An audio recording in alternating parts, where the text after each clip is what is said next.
जो 14 सितंबर को बेटी के साथ घटना की गई, जो क्राइम किया गया बेटी के साथ, मनीषा के साथ, सबसे बड़ा ताज्जुब ये है कि उस केस में करीब 8 दिन तक एफआईआर दर्ज नहीं हुई।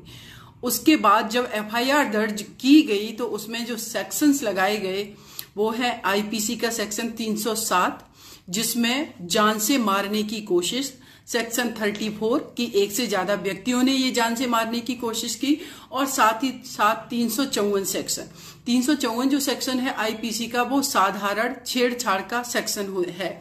ये सेक्शंस लगाए गए। उसके बाद आप देखेंगे कि निरंतर वो परिवार ये कहता रहा कि मेरी बेटी के साथ रेप हुआ है, मेरी बेटी के साथ इन्होंने उसकी रीढ़ की हड्डी तोड़ दी है, उसको गला दबा के मारने की कोशिश की तो उसका जो जीभ है वो भी कट गई, वो बेटी बोल नहीं पा रही थी शुरुआत में।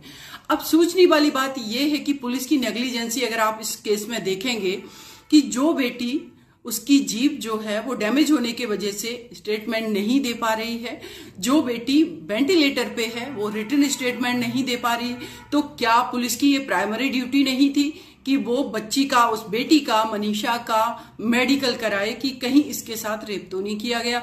लेकिन इन्होंने ऐसा नहीं कराया। बाद में जब वो बेटी थोड़ी होश में आई और उससे पूछताछ की गई तो उसने बताया कि उसके साथ रेप किया गया है।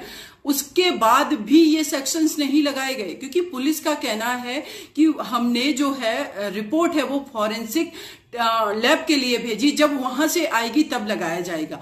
जबकि सीआरपीसी आईपीसी में ये प्रोविजन है कि अगर रेप पीड़िता ये स्टेटमेंट देती है कि उसके साथ रेप हुआ है तो ये सेक्शन उसके आधार पर ही लगाए जाते हैं, और कोई भी रिपोर्ट है वो बात की बात है, वो फॉरेंसिक लैब से आती रहेगी। लेकिन इस केस में ऐसा नहीं किया गया।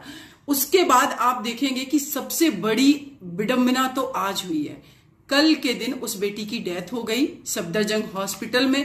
उस बेटी का अच्छे से इलाज नहीं कराया गया। जब उसकी डेथ हो गई तो लोगों ने प्रोटेस्ट करना शुरू किया।